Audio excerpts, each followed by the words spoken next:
हाँ तो दोस्तों ईवीएस के जो 2 पार्ट हैं वो हमने अपलोड कर दिए हैं और आज ये हमारा तीसरा पार्ट है जिसमें हम 2021 से लेकर 2024 के जो क्वेश्चन पेपर का सॉल्यूशन है वो आपको प्रोवाइड करने वाले हैं। अगर आपने वो पहले के 2 पार्ट नहीं देखे हैं तो आप हमारी प्लेलिस्ट से जाकर उसको देख लेना और बाकी अगर आप उनको देखना चाहते हैं तो इस वीडियो के अंत में स्क्रीन पर ही आपको वो प्लेलिस्ट आपको दिखाई दे जाएगी, आप वहाँ से भी उसको देख सकते हैं। और अगर वीडियो आपको हमारी अच्छी लग रही हो तो वीडियो को लाइक कर देना, अपने दोस्तों को शेयर कर देना और अगर आप चैनल पर नए हैं तो चैनल को सब्सक्राइब कर लेना। तो स्टार्ट कर लेते हैं। अब देखो हम 2021 का पेपर करेंगे, इसमें भाग 5। और हाँ, एक चीज़ मैं आपको बता देता हूँ कि जब आप यूटेट का पेपर देने जाएंगे तो ईवीएस जो है आपको क्वेश्चन नंबर 121 से ही मिलेगा। तो क्वेश्चन नंबर 121 से लेकर 150 तक इसके क्वेश्चन चलते हैं, ठीक है। और भाग 5 में आएगा ईवीएस पर्यावरण अध्ययन। अब इसमें पहला क्वेश्चन है, नेपाल किस देश का राष्ट्रीय पक्षी है? और देखो रिपीटेड क्वेश्चन है, कुछ नहीं देखना, ये नेपाल का राष्ट्रीय पक्षी है, ज़्यादा इसमें बात हमने नहीं करनी है। अगला है कि निम्न में से कौन कशेरुकी समूह में अधिकतम संकटग्रस्त प्राणियों की प्रजाति है? तो ये भी अभी रिपीटेड है, यानी कि स्तनधारी ऑप्शन नंबर 20 का राइट है। ज़्यादा बताना नहीं है। गिनको जाना जाता है, तो गिनको कैसे जाना जाता है? रिपीटेड क्वेश्चन है। गिनको को हम जीवित जीवाश्म कहते हैं। अगला है कि प्राचीन भारतीय विद्वानों में से कौन दीमक के ढेर को भूजल का संकेतक मानता था? तो ये मानता था बराहमीर। सारा रिपीटेड है, बिल्कुल रिपीटेड है। ऐसा लग रहा है हमने जैसे ये सारा का सारा पहले जो अभी पेपर किया था उसको खोल रखा हो। अच्छा एक मिनट रुको, मैं जो है ना थोड़ा इसको चेक कर लेता हूँ। ऐसे लग रहा है मुझे, क्योंकि सारे के सारे ये क्वेश्चंस बिल्कुल रिपीटेड आ गए हैं। अगर मैं और क्वेश्चंस भी देखता हूँ ना, बिल्कुल सेम टू सेम ये हमने रिपीटेड है कहीं ना कहीं, शायद। या फिर हो सकता है जो बुक हमारे पास है प्रीवियस ईयर क्वेश्चन पेपर की उसमें मिस्टेक दे रखी हो। मैं एक बार चेक कर लेता हूँ वीडियो को रोककर और फिर मैं आपको बताता हूँ कि क्या इसमें हुआ है। हाँ तो देखो मैंने बिल्कुल इसको अच्छे से चेक कर लिया है कि जो पेपर 2018 का है उसी को यहाँ पर रिपीट कर दिया गया है। बस इतना फ़र्क हुआ है कि इसमें जो क्वेश्चन नंबर 121 से हैं तो ये जो क्वेश्चन नंबर है वहाँ पर 141 से स्टार्ट है, यानी कि ये इसके जो शुरू के 10 क्वेश्चन हैं वो 10 क्वेश्चन 2018 वाले पेपर के लास्ट 10 क्वेश्चन हैं। तो ये रिपीट हो गया है। तो अब यहाँ पर हम ज़्यादा देख नहीं रहे हैं, आप देखना चाहें तो देख लेना, बाकी इसमें कुछ बताने वाला है नहीं। सीधा हम पेपर कर लेते हैं हम 2022 का, ठीक है ना। या फिर हो सकता है भाई ये मिस प्रिंटिंग हो गई हो तो 2021 का पेपर हमारा रह जाएगा, ठीक है। यहाँ तो देखो ये क्वेश्चन कुछ हमें अलग भी दिख रहे हैं। तो अब क्या है, हम सीधा का सीधा जो 2022 का पेपर है उसको सोल्व कर लेते हैं। तो ये जो हमारा क्वेश्चन पेपर है अब 2022 का स्टार्ट हो चुका है, तो अब आप इसको देख लेना। अब इसको देखो, पहला क्वेश्चन हमारा यहाँ पर आ जाता है कि आपदा प्रबंधन निम्न में से किस सूची के अंतर्गत आता है? तो जो आपदा प्रबंधन है वो किस सूची के अंतर्गत आता है ये मैं आपको बताता हूँ। तो देखो आपदा प्रबंधन है ये समवर्ती सूची के अंतर्गत आता है। अब ऐसा इसके लिए कब अधिनियम बनाया गया था? तो ये 23 दिसंबर, तो 23 दिसंबर 2005 को क्या है ये अधिनियम बनाया गया था, तब जाकर इसको समवर्ती सूची के अंदर रखा गया था। अब अगला हमारा क्वेश्चन है कि प्राथमिक कक्षा के छात्रों से प्रश्न का उत्तर प्राप्त करना। आपको क्यों लगता है कि रेगिस्तानी इलाकों में कई पेड़ नहीं उग सकते हैं? निश्चित रूप से किस अधिगम संकेत की उपलब्धि को दर्शाता है? तो इसका जो हमारा राइट आंसर हो जाएगा वो हो जाएगा स्पष्टीकरण का, यानी कि ऑप्शन नंबर बी क्या हो जाएगा इसका बिल्कुल राइट आंसर है। अगला है कि राजेश कक्षा 5 के शिक्षक हैं, कि जो राजेश है वो कक्षा 5 के शिक्षक हैं, वे वृक्ष संरक्षण की अवधारणा पर शिक्षार्थियों को संवेदनशील बनाने के लिए योजना बनाते हैं। निम्नलिखित में से कौन सी एक गतिविधि उस उद्देश्य के लिए सर्वाधिक उपयुक्त रहेगी? तो इसके लिए जो गतिविधि उपयुक्त रहेगी वो रहेगी प्रत्येक शिक्षार्थी को एक पौधे को अपनाने और उसका पोषण करने के लिए अभिप्रेरित करना, यही इसका राइट हो जाएगा। अगला है कि भारत में राष्ट्रीय आपदा प्रबंधन संस्थान कहाँ पर स्थित है? तो भारत में जो राष्ट्रीय आपदा प्रबंधन संस्थान यानी कि NIDM, तो NIDM कहाँ पर स्थित है? तो ये नई दिल्ली के अंदर स्थित है, यानी कि ऑप्शन नंबर सी क्या हो जाएगा इसका बिल्कुल राइट आंसर हो जाएगा, ठीक है। अब अगला हमारा क्वेश्चन आ जाता है कि इको मार्क संबंधित है। तो ये इको मार्क जो है वो किससे संबंधित है ये हमने बताना है। तो जो इको मार्क हो जाएगा ये पर्यावरण के लिए सुरक्षित वस्तुओं से है, यानी कि ऑप्शन नंबर डी क्या हो जाएगा इसका बिल्कुल राइट आंसर हो जाएगा। और जो इको मार्क सिस्टम देने की जो शुरुआत है वो 1991 से की गई थी, इस चीज़ का भी आपने बिल्कुल ध्यान रखना है, ठीक है। अगला हमारा क्वेश्चन आ जाता है कि कार्बन क्रेडिट की संकल्पना निम्नलिखित में से किससे उद्धृत की गई है? तो कार्बन क्रेडिट की जो संकल्पना है ये क्योटो प्रोटोकॉल से निकाली गई है, यानी कि ऑप्शन नंबर बी क्या हो जाएगा इसका बिल्कुल राइट आंसर हो जाएगा। अगला हमारा क्वेश्चन आ जाता है कि निम्नलिखित में से कौन सा कृत्रिम पारिस्थितिकी तंत्र है? तो कृत्रिम पारिस्थितिकी तंत्र कौन सा है? तो कृत्रिम का मतलब आदमी के द्वारा बनाया हुआ पारिस्थितिकी तंत्र है। तो आदमी ने क्या झील बनाई है? नहीं। वन बनाया है? नहीं। घास का मैदान बनाया? नहीं। धान का खेत, ये बिल्कुल हम कह सकते हैं कि आदमी ने धान के खेत का जो पारिस्थितिकी तंत्र है ये बनाया होगा। विश्व जल दिवस मनाया जाता है, तो विश्व जल दिवस जो है वो कब मनाया जाता है? तो ये मनाया जाता है 22 मार्च को। पहली बार कब मनाया गया था? तो 22 मार्च 1993 को ये पहली बार मनाया गया था। ठीक है, जल पुरुष किसे कहते हैं? हम राजेंद्र जी को कहते हैं। ठीक है, अगला क्वेश्चन है कि आर्कटिक मरुस्थल का दूसरा नाम है। तो देखो ये भी रिपीटेड क्वेश्चन है कि टुंड्रा प्रदेश को हम आर्कटिक मरुस्थल भी कहते हैं। अगला हमारा क्वेश्चन है कि भारत में वर्ष 1936 में स्थापित प्रथम राष्ट्रीय उद्यान का नाम रखा गया था। तो भारत में जो पहला राष्ट्रीय उद्यान बनाया गया था 1936 के अंदर, इसका जो नाम रखा गया था वो रखा गया था हैली राष्ट्रीय उद्यान, जबकि इसका प्रेजेंट टाइम में कॉर्बेट नेशनल पार्क इसका नाम है। ठीक है, Corbett national park present time में इसका नाम है, जो कि उत्तराखंड के नैनीताल जिले में स्थित है। अगला हमारा क्वेश्चन आ जाता है कि एक शिक्षक अपने विद्यार्थी को विभिन्न पशुओं के चित्र देता है और उन सभी पशुओं का रंग भरने को कहता है जो हमारे घरों में नहीं रहते। इस क्रियाकलाप का क्या उद्देश्य है? ये हमने बताना है। सृजनात्मकता का विकास करना, बिल्कुल सही। क्योंकि बच्चा एक ऐसे जानवरों में रंग भरेगा जो उसके आसपास नहीं रहते हैं, तो उससे क्या होगा? उसके अंदर सृजनात्मकता का विकास होगा, बिल्कुल सही है। अवलोकन का विकास होगा, ये भी बिल्कुल सही है कि बच्चों के अंदर अवलोकन शक्ति का विकास होगा। वर्गीकरण कौशल का विकास, तो यहाँ पर रंग भरने से वर्गीकरण का कोई संबंध नहीं है क्योंकि बच्चे ने वो देखा ही नहीं है। डाटा संग्रहण का विकास, ये बिल्कुल सही हो जाएगा। और इस तरह से अगर हम देखते हैं तो जो ऑप्शन नंबर ए है, 1 2 4, ये ऑप्शन नंबर ए में है, तो ऑप्शन नंबर ए क्या हो जाएगा? इसका बिल्कुल राइट आंसर हो जाएगा। अगला है कि बच्चों को पर्यावरण अध्ययन को सीखने के लिए खोजने का पर्याप्त अवसर दिया जाए, यह इंगित करता है कि, तो ये क्या इंगित करता है? ये करता है कि पर्यावरण अध्ययन बाल केंद्रित है, बिल्कुल सही है। पर्यावरण अध्ययन शिक्षक केंद्रित नहीं है। पर्यावरण अध्ययन याद करके सीखा जाता है, याद तो करना ही नहीं है। पर्यावरण अध्ययन सूचनाओं द्वारा सीखा जाता है, ये भी गलत हो जाएगा। सबसे जो उपयुक्त आंसर है वो यह है कि पर्यावरण अध्ययन जो है वो बाल केंद्रित है, इसलिए हमने क्या करना है? बच्चों को सीखने के लिए खोजने के पर्याप्त अवसर देने हैं। ठीक है, अगला हमारा क्वेश्चन है कि निम्नलिखित पद्धतियों में से कौन सी कृषि में जल संरक्षण में सहायता कर सकती है? कृषि में जल संरक्षण में जो विधि सहायता कर सकती है वो कर सकती है हमारी कृषि भूमि की कम या शून्य जुताई, ये भी बिल्कुल सही है। कि खेत में सिंचाई के पूर्व जिप्सम का पूर्व, ये भी सही है। फसल अवशोष को खेत में ही रहने देना, ये भी सही है। यानी कि 1 2 3 तीनों के तीनों सही हैं, तो ऑप्शन नंबर डी क्या हो जाएगा? इसका बिल्कुल राइट आंसर हो जाएगा। अब अगला हमारा क्वेश्चन आता है कि भारत के किस राज्य में पानी पंचायत प्रारंभ हुई थी? तो भारत का जो महाराष्ट्र राज्य है वहाँ पर पानी पंचायत 1974 में स्टार्ट की गई थी। ठीक है, तो आपने सन का भी ध्यान रखना, कभी सन पूछ लेता है तो 1974 में। अगला क्वेश्चन है कि निम्न में से कौन सा जीवाणु जल प्रदूषण के सूचक के रूप में काम आता है? तो जल प्रदूषण के सूचक के रूप में जो आता है वो होता है कोलिफॉर्म, यानी कि ऑप्शन नंबर डी क्या हो जाएगा? इसका बिल्कुल राइट आंसर हो जाएगा। अगला है कि निम्न में से कौन सा पोषक चक्र सूर्य के प्रकाश से सीधे संचालित होता है? तो इनमें कौन सा चक्र ऐसा है जो सूर्य के प्रकाश से संचालित होता है? वो है कार्बन चक्र, यानी कि ऑप्शन नंबर ए क्या हो जाएगा? इसका बिल्कुल राइट आंसर हो जाएगा। अगला क्वेश्चन रहता है कि जैव ईंधन के संबंध में निम्न में से कौन सा कथन सत्य नहीं है? तो जैव ईंधन के संबंध में जो कथन सत्य नहीं है यानी कि गलत हमने यहाँ पर बताना है। तो जैव ईंधन पारिस्थितिकी अनुकूल है, ये तो भाई सही है, पर गलत बताना है। जैव ईंधन लागत प्रभावी है, तो भाई लागत प्रभावी नहीं होता है, गलत है, गलत का आंसर गलत ही हो गया, तो यही हमारा इसका राइट आंसर हो जाएगा। अगला हमारा क्वेश्चन है कि निम्नलिखित में से कौन नवीकरणीय ऊर्जा स्रोत सर्वाधिक संभाव्यता वाला है? तो सर्वाधिक संभाव्यता वाला तो सौर शक्ति है, तो यही इसका आंसर हो जाएगा। अगला है कि निम्नलिखित में से किसे जैविक खाद के रूप में प्रयोग किया जाता है? तो जैविक खाद के रूप में हम किसका प्रयोग इसमें करेंगे? तो ये करेंगे हम एजोला का। तो एजोला का प्रयोग जैविक खाद के रूप में किया जाता है। ठीक है, और सबसे ज्यादा ये जो होता है ना धान के खेत में उगाया जाता है। अगला है कि निम्नलिखित में से किसकी मात्रा अम्ल वर्षा में सबसे अधिक होती है? तो अम्ल वर्षा में सल्फ्यूरिक अम्ल यानी कि H2SO4 की जो मात्रा होती है वो सबसे अधिक होती है।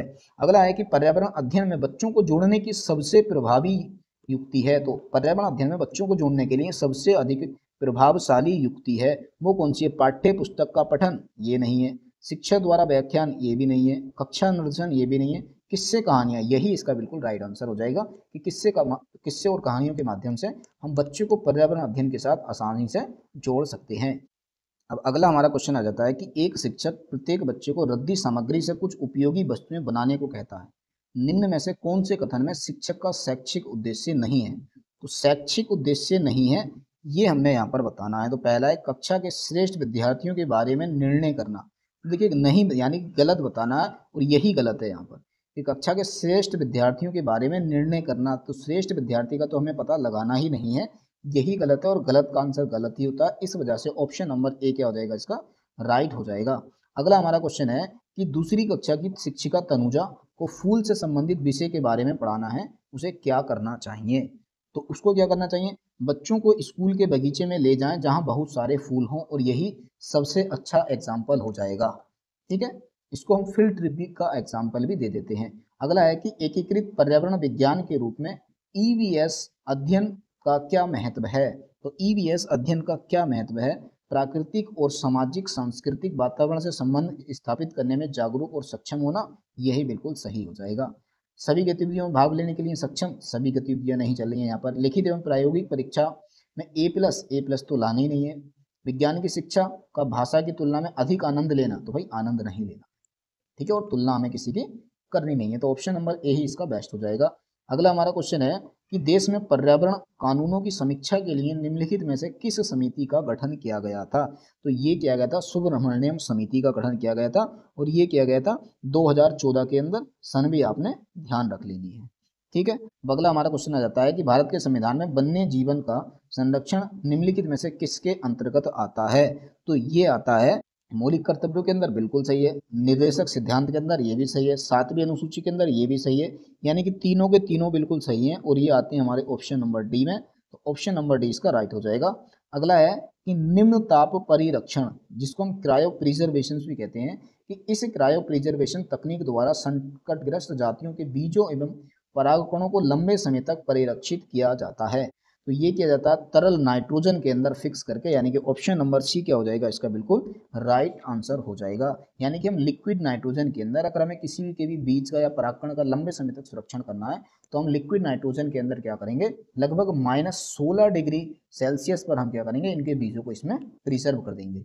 अगला क्वेश्चन है कि वे प्रजातियां जो एक विशेष क्षेत्र तक सीमित होती हैं कहलाती हैं। तो एक विशेष क्षेत्र तक सीमित होने वाली प्रजातियों को हम स्थानिक प्रजाति कहते हैं, यानी कि ऑप्शन नंबर डी इसका राइट हो जाएगा। अगला है कि वायुमंडल की किस परत में बर्षण, आंधी, वर्षा, गर्जन, बिजली चमक आदि होते हैं। तो ये सारी की सारी जो घटनाएं होती हैं, ये होती हैं क्षोभ मंडल के अंदर, यानी कि ऑप्शन नंबर सी क्या हो जाएगा, इसका राइट आंसर हो जाएगा। अगला है कि जैविक कचरे से भरपूर घरेलू सीवेज के प्रवाह वाली नदी का परिणाम हो सकता है। तो ये क्या हो सकता है, जलीय खाद जीवों की बढ़ती हुई जनसंख्या, ये गलत है, इससे तो और जनसंख्या कम होगी। जैव निम्नीकरणीय पोषक तत्वों के कारण मछली का बढ़ा हुआ उत्पादन, भाई उत्पादन बढ़ेगा नहीं, कम हो जाएगा, क्योंकि उसमें जैव निम्नीकरण नहीं, जैव अनिम्नीकरण पोषक तत्व हैं। और ऑक्सीजन की कमी से मछलियों की मौत, बिल्कुल सही है कि जब हम कूड़ा कचरा घरेलू सीवेज पानी के अंदर डालेंगे, तो उससे क्या होगा, जो बीओडी है यानी कि बायोलॉजिकल ऑक्सीजन डिमांड है, ये बढ़ जाएगी, इससे प्रदूषण बढ़ जाएगा। जब प्रदूषण बढ़ जाएगा तो क्या होगा, ऑक्सीजन की कमी हो जाएगी, जिससे मछलियां की मौत हो जाएंगी। तो ऑप्शन नंबर सी क्या हो जाएगा, इसका बिल्कुल राइट आंसर हो जाएगा। ठीक है, तो ये जो हमारा 2022 का पेपर था, ये भी हमारा कंप्लीट हो गया है। अब हम करेंगे 2023 का जो हमारा पेपर है, उसके जो क्वेश्चन हैं उसको सोल्व करेंगे। ठीक है, तो 2023 का क्वेश्चन पेपर हम कर लेते हैं। पर आगे बढ़ने से पहले अगर आपने अभी तक हमारी वीडियो को लाइक नहीं किया है ना, तो लाइक कर लो, और चैनल को सब्सक्राइब नहीं किया है तो जल्दी से चैनल को सब्सक्राइब कर लो। अब हम करेंगे 2023 का पेपर। इसका हमारा पहला क्वेश्चन आ जाता है कि पर्यावरण की कक्षा में समूह गतिविधि की रूपरेखा तैयार करते समय आप निम्नलिखित में से किस बात को ध्यान में रखेंगे। तो समूह गतिविधि की रूपरेखा हम तैयार कर रहे हैं, तो किन किन बातों को हमें ध्यान रखना है यहाँ पर, इस विषय पे हम बताएंगे। आप सबसे पहला बच्चों के हित को शामिल करना, बिल्कुल हम बच्चों के हितों को शामिल करेंगे। दूसरा कि लड़के लड़कियों को समान रूप से रोचक लगे, ये भी बिल्कुल सही है कि हमें कोई भी भेदभाव नहीं करना है।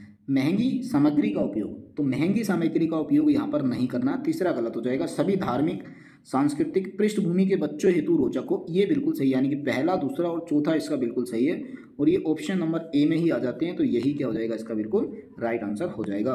अगला है कि क्षतिग्रस्त जंगल को फिर से तैयार करने के लिए शुरू किए गए प्रमुख कार्यक्रम को क्या कहा जाता है। तो क्षतिग्रस्त जंगल को फिर से तैयार करने के लिए शुरू किए गए कार्यक्रम को जो हम बोल देंगे वो बोलते हैं वन संवर्धन, यानी कि ऑप्शन नंबर डी इसका राइट हो जाएगा। अगला है कि डैश डैश के कारण भूजल समाप्त नहीं होगा। तो किसके कारण इसमें भूजल समाप्त नहीं होगा, ये होगा उच्च उत्पादक प्रजातियों की खेती के कारण, यानी कि ऑप्शन नंबर डी इसका बिल्कुल राइट हो जाएगा। अगला है कि अस्पतालों के जैविक कचरे के निस्तारण के लिए निम्नलिखित में से कौन सा सबसे अच्छा तरीका है। तो देखिए अस्पतालों का जो जैविक कचरा होता है ना, इसके निस्तारण के लिए कौन सा सबसे उपयुक्त तरीका है। गड्ढों की भराई नहीं, क्योंकि अगर हम गड्ढों की भराई कर देंगे तो उससे क्या होगा, जल और मृदा प्रदूषण दोनों हो जाएगा। पुनर्चक्रण, उसका रिसाइकिल नहीं कर सकते, उसका हम खाद भी नहीं बना सकते। तीसरा, उसका सबसे अच्छा तरीका होता है भस्मीकरण। भस्मीकरण क्या होता है, बहुत हाई टेम्परेचर पर किसी भी पदार्थ को बिना राख बनाए उसको गायब कर देना, जला देना, उसी को हम भस्मीकरण बोल देते हैं। ठीक है, तो ऑप्शन नंबर सी इसका बिल्कुल राइट आंसर हो जाएगा। अगला है कि पौधों और जानवरों की प्रजातियां जो विशेष रूप से एक ही स्थान पर रहती हैं वो क्या कहलाती हैं। तो ये कहलाती हैं स्थानिक जातियां। भाई एक ही स्थान पर रहने वाली जातियों को हम स्थानिक जातियां या प्रजातियां कहते हैं। फसलें जो बरसात में बोई जाती हैं कहलाती हैं। तो भाई बरसात में बोई जाने वाली फसलों को हम खरीफ की फसल कहते हैं, जिसमें जो धान आता है ना वो सबसे प्रमुख फसल है, क्योंकि धान को हम बरसात के समय ही बोते हैं। अगला है कि निम्नलिखित में से कौन समाप्त होने वाला प्राकृतिक संसाधन है। तो समाप्त होने वाला जो प्राकृतिक संसाधन है वो हो जाएगा वन, यानी कि वन एक ऐसा प्राकृतिक संसाधन है जो समाप्त हो जाएगा। पानी, देखिए पीने का पानी अगर लिखा होता तब ये आंसर होता, सिर्फ पानी लिखा है, पीने योग्य पानी नहीं लिखा है, तो इसलिए ये नहीं होगा। अगला है कि जल धारण क्षमता सर्वाधिक पाई जाती है। तो जल धारण क्षमता जो है वो सर्वाधिक चिकनी मिट्टी के अंदर पाई जाती है। कई बार रिपीटेड हो चुका है ये क्वेश्चन। निम्नलिखित में से क्या पर्यावरण के लिए खतरा है। तो पर्यावरण के लिए खतरा क्या है, तो पर्यावरण के लिए जो खतरा हो जाएगा वो क्या, बढ़ते पौधे हैं, नहीं। बढ़ती फसल है, नहीं। तो बढ़ती जनसंख्या, ये बिल्कुल सही है कि जितनी ज़्यादा जनसंख्या बढ़ेगी उसके लिए जो भौतिक संसाधन है उनकी आवश्यकता उतनी ही ज़्यादा पड़ेगी, इसीलिए प्राकृतिक जो संसाधन है उनका दोहन ज़्यादा होगा, जिससे जो पर्यावरण होगा वो संकटग्रस्त हो जाएगा। ठीक है, अब अगला हमारा क्वेश्चन आ जाता है कि अल नीनो है। अल नीनो क्या है। तो भाई अल नीनो गर्म महासागरीय धारा होती है, ऑप्शन नंबर ए ही इसका राइट हो जाएगा। अगला है कि रश्मि अपने छात्रों को अपने चारों ओर देखने को प्रोत्साहित करती है और जो कुछ भी उन्होंने अवलोकित किया उनकी व्याख्या करने को कहती है। शिक्षण की किस विधि का उपयोग उसके द्वारा किया जा रहा है।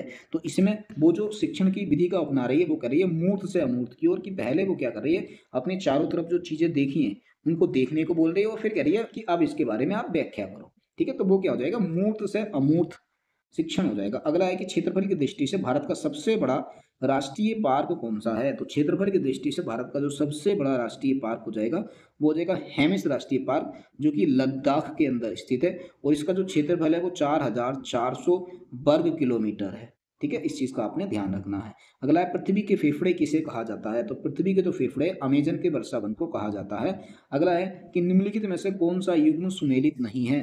तो युग्म सुमेलित नहीं है वो कौन सा है, सांस छोड़ी हुई हवा में ऑक्सीजन की 16.4% मात्रा होती है, ये बिल्कुल सही है। सांस भीतर ली हुई हवा में ऑक्सीजन की 21% मात्रा होती है, ये भी सही है। सांस छोड़ी हुई हवा में कार्बन डाइऑक्साइड की मात्रा 4.4% होती है, ये भी सही है। सांस भीतर ली गई हवा में कार्बन डाइऑक्साइड की 0.4% मात्रा होती है, ये नहीं होती है, ये गलत हो जाएगा। अब आप इसको ना, आप सोचोगे कि हमें ये जितने भी पॉइंट हैं ये याद करने की जरूरत है, तो भाई ये आपको कोई भी याद करने की जरूरत नहीं है। आपको क्या करना है, देखो बेसिक सा है जो मैं यहाँ बता देता हूँ आपको। सांस छोड़ी हुई हवा में, यानी कि सांस छोड़ रहे हैं हम यहाँ पर, तो सांस छोड़ेंगे तो उसमें ऑक्सीजन कम होगी या ज्यादा होगी, कम होगी, नॉर्मल सी बात है। तो ऑक्सीजन देखो यहाँ 21% है, यहाँ 16% है, तो भी छोड़ेंगे तो कम होगी, लेंगे तो ज्यादा होगी। लेंगे, वायुमंडल में कितने प्रतिशत ऑक्सीजन है, 21%, यानी कि वायुमंडल की हवा ही तो जा रही है हमारे अंदर, तो 21% तो हमारे अंदर जाएगी, ये बिल्कुल सही हो गया। इससे कम बाहर निकलेगी, तो कम ये याद करना नहीं है, देख लेना था ऑप्शन में। अब हम ऑक्सीजन बाहर छोड़ेंगे, सांस छोड़ेंगे, तो सांस छोड़ेंगे तो जब हम सांस छोड़ते हैं तो हमारे अंदर से कार्बन डाइऑक्साइड निकलती है और जब अंदर लेते हैं तो कम जाती है। जबकि हमारे शरीर के अंदर जो है वो ऑक्सीजन की जो मात्रा है, देखिए यहाँ पर ये थोड़ा मिस्टेक इसमें दे रखी है कि 0.04 नहीं होता, 0.04% की मात्रा होती है ये। ठीक है, तो इस चीज़ का आपने थोड़ा सा ध्यान रखना है। तो हम लेंगे तो कम, क्योंकि ये वायुमंडल में, छोड़ेंगे ज़्यादा, लगभग 4.4% छोड़ते हैं, तो इस तरह से आप इसको याद कर सकते हैं। ठीक हो गया। अब अगला हमारा क्वेश्चन आ जाता है कि सूची 1 को सूची 2 से हमने मिलाना है। तो सूची 1 में कुछ दिवस दे रखे हैं और यहाँ पर डेट दे रखी है कि कौन सा दिवस कब मनाना है। तो यहाँ से अगर हम देखते हैं तो जो हमारा पहला ही दिवस है, जैसे विश्व जल दिवस, तो जो विश्व जल दिवस होता है ये 22 मार्च को मनाया जाता है। दूसरा, विश्व पर्यावरण दिवस 5 जून को मनाया जाता है। विश्व पृथ्वी दिवस 22 अप्रैल को मनाया जाता है और विश्व ओजोन दिवस 16 सितंबर को मनाया जाता है, यानी कि 2 3 4 1 और ऑप्शन नंबर बी में ये मैच करते हैं, तो ऑप्शन नंबर बी ही क्या हो जाएगा, इसका बिल्कुल राइट आंसर हो जाएगा। अगला है कि मल जल तालाब के चारों ओर कौन सा पादप लगाना चाहिए ताकि शुद्ध जल वाष्प प्राप्त की जा सके। तो मल जल तालाब के चारों ओर हमें कौन सा वृक्ष शुद्ध जल वाष्प प्राप्त करने के लिए लगाना चाहिए। तो यहाँ पर हमें जो वृक्ष लगाना चाहिए वो लगाना चाहिए यूकेलिप्टस का, यानी कि ऑप्शन नंबर सी। अगला है कि ओजोन की मोटाई को किस इकाई में मापा जाता है, बहुत बार पूछ लिया गया है, डोप्सन यूनिट में, यानी कि ऑप्शन नंबर ए क्या हो जाएगा इसका बिल्कुल राइट आंसर हो जाएगा। अगला हमारा क्वेश्चन आ जाता है कि पूसा सदाबहार नामक मिर्च की प्रजाति निम्न में से किस रोग के प्रति प्रतिरोधक है। तो पूसा नामक जो सदाबहार प्रजाति है ये, इसमें कौन सी बीमारी नहीं लगती, यानी कि किसके लिए ये रोग प्रतिरोधक है। तो ये है चिली मोजेक वायरस के लिए बिल्कुल सही है, तंबाकू मोजेक वायरस के लिए ये भी सही है, पर्णकुंचन के लिए ये भी सही है, यानी कि इन सभी के लिए ये रोग प्रतिरोधक है। ठीक है, अगला क्वेश्चन है कि पर्यावरण संरक्षण अधिनियम, तो पर्यावरण संरक्षण अधिनियम किस वर्ष पारित किया गया था। रिपीटेड क्वेश्चन है, कई बार पूछ लिया गया है, ये 1986 में किया गया था, यानी कि ऑप्शन नंबर ए क्या हो जाएगा इसका बिल्कुल राइट आंसर हो जाएगा। अगला है कि निम्नलिखित में से कौन सा जीव बिना पानी पिए सबसे अधिक लंबे समय तक रह सकता है। देखिए ऊंट भी रह सकता है, पर जो कंगारू चूहा होता है ये सबसे ज्यादा लंबे समय तक जीवित रह सकता है। ठीक हो गया, ऐसा भी बोलते हैं कि अगर ये पूरी लाइफ टाइम में भी अगर पानी नहीं पिए तभी भी ये रह सकता है। ठीक है, अगला हमारा क्वेश्चन है अप्पिको आंदोलन के प्रणेता कौन थे। तो जो अप्पिको आंदोलन है इसके जो प्रणेता रहे हैं वो रहे हैं पांडुरंग हेगड़े, यानी कि ऑप्शन नंबर बी क्या हो जाएगा इसका बिल्कुल राइट आंसर हो जाएगा। और इसी की तरफ पे उत्तराखंड में जो चिपको आंदोलन चलाया गया था उसके प्रणेता सुंदरलाल बहुगुणा थे। अगला है मछली में किस प्रदूषक पदार्थ की उच्च मात्रा पाए जाने पर उसे खाने से मनुष्य में मिनी माता रोग उत्पन्न हो जाता है। रिपीटेड क्वेश्चन है, 2 से 3 बार ये आ चुका है। ठीक है, तो इसका जो हमारा राइट आंसर हो जाएगा वो हो जाएगा पारा, यानी कि ऑप्शन नंबर बी। अगला है कि भारत में समृद्ध वनस्पति जात और प्राणी जात, यानी कि फ्लोरा और फोना के बारे में पढ़ाने के बाद विद्यालय द्वारा प्राथमिक कक्षाओं के विद्यार्थियों को जिम कॉर्बेट राष्ट्रीय उद्यान ले जाया जाता है। ये विद्यार्थी की सहायता करेगा। तो ये विद्यार्थी की किस रूप में सहायता करेगा। कक्षीय अधिगम को वास्तविक जीवन स्थितियों के साथ जोड़ने में बिल्कुल सही है कि कक्षा में उन्होंने जो पढ़ा है अब वो उसको वास्तविक जीवन स्थितियों से जोड़कर देख रहे हैं, और यही इसका बिल्कुल राइट आंसर हो जाएगा। अगला आ जाता है हमारा कि पर्यावरण अध्ययन की कक्षा में बच्चों के व्यक्तिगत अनुभवों को महत्व देना शिक्षक को लाभ पहुंचाता है।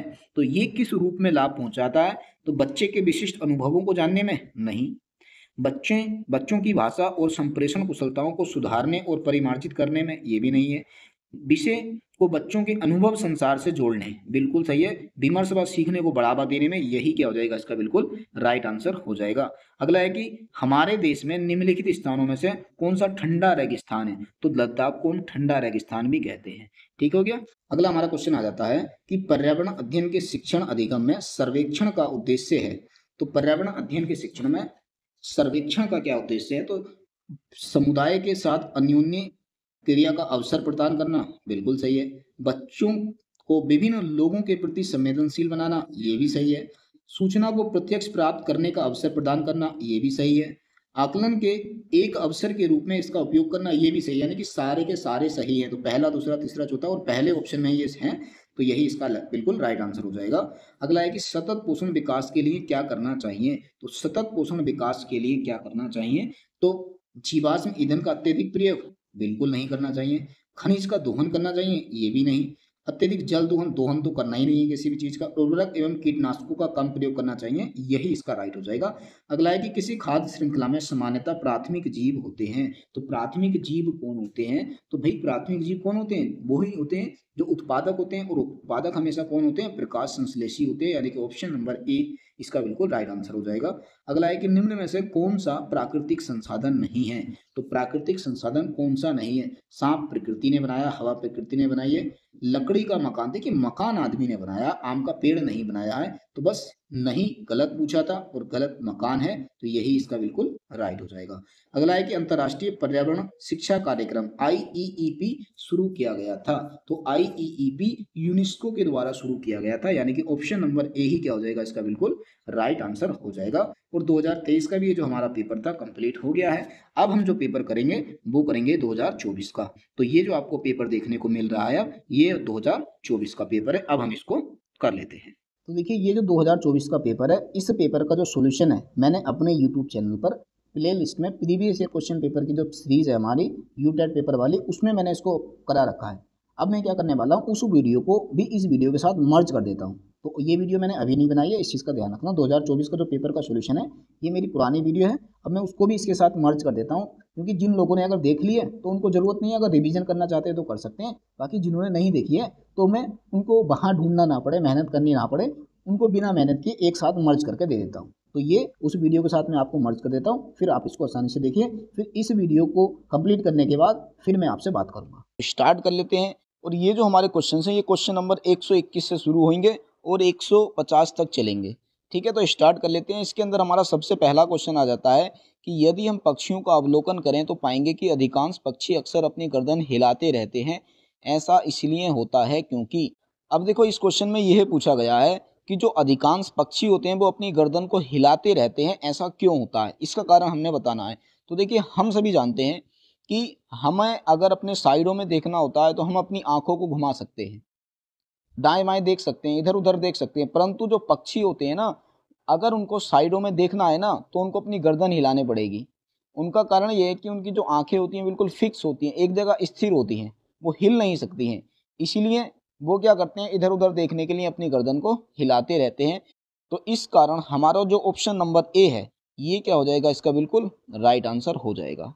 ठीक है, लिखा है इसमें कि अधिकांश पक्षियों की आंखें स्थिर होती हैं और हिल नहीं सकती हैं, इसीलिए इनको अगर इधर उधर देखना है तो इनको अपनी गर्दन हिलानी पड़ती है।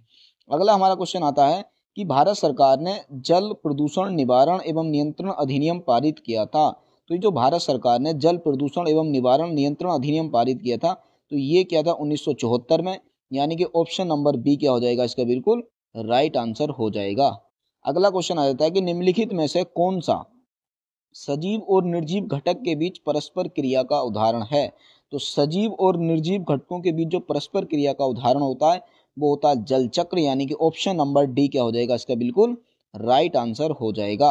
अगला हमारा क्वेश्चन आ जाता है कि गोबर गैस के अतिरिक्त वह अपतृण यानी कि वह खरपतवार जो बायोगैस उत्पादन में प्रयुक्त हो सकती है। इसका मतलब ये है कि भी जब हम बायोगैस उत्पादन करते हैं तो उस समय हम क्या करते हैं, मेनली गोबर का यूज करते हैं, परंतु एक खरपतवार ऐसा है जिसका प्रयोग भी बायोगैस के उत्पादन में किया जा सकता है। उस खरपतवार का नाम हमने बताना है, तो वो जो हमारा खरपतवार हो जाएगा वो हो जाएगा जलकुंभी, यानी कि ऑप्शन नंबर सी क्या हो जाएगा, इसका बिल्कुल राइट आंसर हो जाएगा।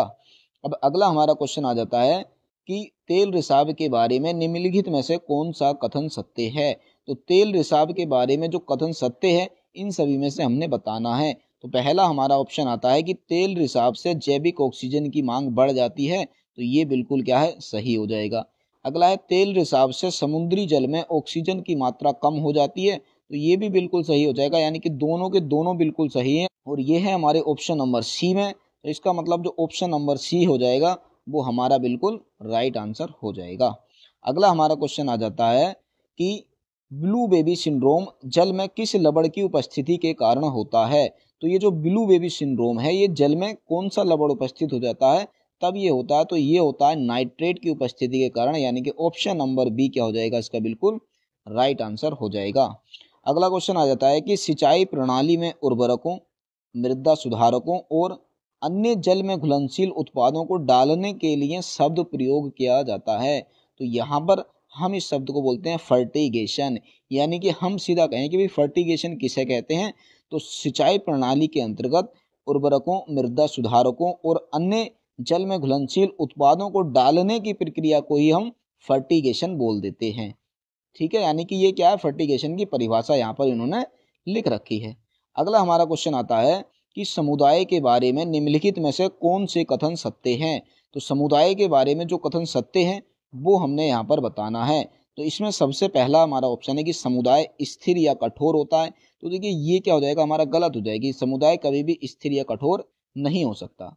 अगला कि समुदाय बड़े या छोटे हो सकते हैं, ये बिल्कुल सही है, भी कोई भी समुदाय छोटा भी हो सकता है और कोई समुदाय बड़ा भी हो सकता है। अगला है कि अधिकांश मामलों में समुदायों का नाम प्रमुख पौधों की प्रजातियों के नाम पर रखा जाता है, तो ये भी बिल्कुल सही है कि जितने भी हम समुदाय देखते हैं तो उनके जो नाम होते हैं, उनकी जो मेन प्रजातियां होती हैं उन्हीं के नाम पर अधिकतर होते हैं। ठीक है, इसका मतलब दूसरा और तीसरा क्या है, हमारा बिल्कुल सही हो जाएगा। और दूसरा तीसरा ये आता है हमारे ऑप्शन नंबर बी में, यानी कि ऑप्शन नंबर बी क्या हो जाएगा, हमारा बिल्कुल राइट आंसर हो जाएगा। अगला हमारा क्वेश्चन आ जाता है कि TLM शिक्षण अधिगम सामग्रियां पर्यावरण अध्ययन के शिक्षण को सुदृढ़ बनाती हैं। तो देखिए क्वेश्चन सीधा यही पूछा गया है कि भैया जो TLM होती है इसका शिक्षण में क्या महत्व है। तो भाई TLM का क्या महत्व होता है कि जब हम किसी भी बच्चे को किसी भी चीज़ का एग्जाम्पल देकर और सामने कोई चीज़ रखकर उसको समझाते हैं तो वो चीज़ बच्चे को लंबे समय तक याद रहती है, आसानी से उसके दिमाग में फिट हो जाती है। तो इसका मतलब ये हो सकता है कि जो बोले गए शब्द हैं उन शब्दों का पूरक बनकर हम TLM का उपयोग कर सकते हैं, यानी कि ऑप्शन नंबर ए क्या हो जाएगा हमारा बिल्कुल राइट आंसर हो जाएगा। अगला क्वेश्चन आ जाता है कि चंदन किस तरह के वन के उदाहरण हैं। तो जो चंदन वन होते हैं वो किस तरह के वन के उदाहरण होते हैं, तो ये होते हैं पर्णपाती वन के, यानी कि ऑप्शन नंबर डी इसका राइट आंसर हो जाएगा। तो इस तरह के कुछ जो स्टैटिक जीके के क्वेश्चन है वो भी एग्जाम में पूछ लिए जाते हैं, जैसे कि ये भी एक स्टैटिक जी का ही क्वेश्चन है कि जैव विविधता हॉटस्पॉट अवधारणा निम्नलिखित में से किस वर्ष प्रस्तुत की गई। तो ये की गई थी 1988 में, यानी कि ऑप्शन नंबर सी क्या हो जाएगा इसका बिल्कुल राइट आंसर हो जाएगा। अब अगला क्वेश्चन आ जाता है कि तरुण भारत संघ के राजेंद्र सिंह को किस कार्य के लिए मैग्सेसे पुरस्कार दिया गया था। तो ये दिया गया था जल संरक्षण के लिए, यानी कि ऑप्शन नंबर ए इसका बिल्कुल राइट आंसर हो जाएगा। अब अगला हमारा क्वेश्चन आ जाता है कि किस राज्य ने संयुक्त वन प्रबंधन के लिए पहला प्रस्ताव पारित किया है। तो संयुक्त वन प्रबंधन के लिए जो उड़ीसा राज्य है इसने पहला प्रस्ताव पारित कर दिया है, यानी कि ऑप्शन नंबर डी क्या हो जाएगा हमारा बिल्कुल राइट आंसर हो जाएगा। अगला क्वेश्चन आ जाता है कि ओजोन के विघटन में कौन सा तत्व उत्प्रेरक के रूप में कार्य करता है। तो ओजोन के विघटन में ये जो क्लोरीन गैस होती है ना, ये एक उत्प्रेरक के रूप में कार्य करती है, यानी कि ऑप्शन नंबर 20 का राइट हो जाएगा। अगला हमारा क्वेश्चन आ जाता है कि सन 2002 में सतत विकास पर विश्व शिखर सम्मेलन कहाँ आयोजित किया गया था। तो ये किया गया था जोहान्सबर्ग में, यानी कि ऑप्शन नंबर ए क्या हो जाएगा इसका बिल्कुल राइट आंसर हो जाएगा। दोस्तों अगर आपको हमारी वीडियो पसंद आ रही हो तो एक वीडियो को लाइक कर देना और कमेंट बॉक्स में एक प्यारा सा कमेंट जरूर लिखना। और अगर आपके साथी भी यूटेट की तैयारी कर रहे हैं तो उन लोगों तक इस वीडियो को जरूर से जरूर शेयर करना। और अगर आप चैनल पर नए हैं तो चैनल को सब्सक्राइब जरूर कर लेना। बाकी अब हमारा अगला क्वेश्चन आ जाता है कि ग्रेट हिमालयन नेशनल पार्क, तो ये जो ग्रेट हिमालयन नेशनल पार्क है ये किस राज्य में स्थित है। तो ये है हमारे हिमाचल प्रदेश में, यानी कि ऑप्शन नंबर डी क्या हो जाएगा इसका बिल्कुल राइट आंसर हो जाएगा। अब अगला हमारा क्वेश्चन आ जाता है कि वायु प्रदूषण निवारण एवं नियंत्रण अधिनियम 1981 के किस अनुच्छेद के तहत राज्य बोर्ड किसी भी क्षेत्र को वायु प्रदूषण नियंत्रण क्षेत्र घोषित कर सकता है। इसका मतलब क्वेश्चन यह पूछा गया है कि कोई भी जो राज्य बोर्ड है वो किसी भी क्षेत्र को वायु प्रदूषण नियंत्रण क्षेत्र किस अनुच्छेद के तहत घोषित कर सकता है। तो ये कर सकता है अनुच्छेद 19 के तहत, यानी कि ऑप्शन नंबर ए क्या हो जाएगा इसका बिल्कुल राइट आंसर हो जाएगा। अगला हमारा क्वेश्चन आ जाता है कि विश्व में सबसे तेजी से घटने वाला प्राकृतिक संसाधन है। तो भाई ये वन ही है। वन क्या है, विश्व में सबसे तेजी से घटने वाला प्राकृतिक संसाधन है। अगला क्वेश्चन आ जाता है कि NCERT की EVS की पाठ्य पुस्तकों में निम्नलिखित में से किसको उच्च प्राथमिकता और स्थान दिया गया है। तो ये दिया गया है दिनचर्या और नीरस विषय वस्तु में बदलाव लाने को, यानी कि ऑप्शन नंबर बी क्या हो जाएगा इसका राइट आंसर हो जाएगा। अगला हमारा क्वेश्चन आ जाता है कि कविताएं एवं कहानियां पर्यावरण अध्ययन के विषय को प्रभावी ढंग से प्रस्तुत करती हैं, ऐसा इसलिए है क्योंकि। देखिए क्वेश्चन ये पूछा गया है कि कविताओं और कहानियों का EVS में क्या महत्व है। तो चार ऑप्शन है यहाँ पर, चारों पढ़ लेते हैं। लिखा है कि प्रासंगिक शिक्षण वातावरण प्रदान करती हैं, तो ये बिल्कुल सही हो जाएगा कि जो कविताएं और कहानियां होती हैं ये क्या करती हैं, प्रासंगिक शिक्षण वातावरण प्रदान करती हैं। अगला है रचनात्मकता और सौंदर्य बोध को पोषित कर सकती हैं, तो ये भी बिल्कुल सही हो जाएगा, यानी कि ऑप्शन बी भी बिल्कुल राइट हो जाएगा। अगला है कि बच्चे के परिवेश का समृद्ध चित्रण कर सकती हैं, तो ये भी सही हो जाएगा कि कविताओं और कहानियों के माध्यम से हम क्या कर सकते हैं, किसी भी बच्चे का जो परिवेश है उसके बारे में समृद्ध चित्रण कर सकते हैं। अगला है कि विभिन्न अवधारणाओं को समझा सकती हैं, तो भाई इसको भी हम काफ़ी हद तक सही कह सकते हैं कि कविताओं और कहानियों के माध्यम से हम बच्चों के अंदर जो विभिन्न अवधारणाएं होती हैं उनको आसानी से समझा सकते हैं। यानी कि जो चारों के चारों ऑप्शन है हमारे बिल्कुल सही हैं। और अगर हम ऑप्शन चेक करते हैं तो ऑप्शन में कोई भी ऐसा नहीं है, तो पहला ही एक ऑप्शन ऐसा है जिसमें 1 2 3 तीन सही है। अगर देखो चारों वाला सही होता तो मैं चारों वाले पे टिक करता, परंतु यहाँ पर 3 सही है तो हम तीनों पे टिक कर देंगे। ठीक हो गया। अब अगला हमारा क्वेश्चन आ जाता है कि गंगा एक्शन प्लान किस प्रधानमंत्री के कार्यकाल में शुरू किया गया था। तो ये जो गंगा एक्शन प्लान है ये राजीव गांधी जी के कार्यकाल में शुरू किया गया था, यानी कि ऑप्शन नंबर बी जो है इसका राइट हो जाएगा।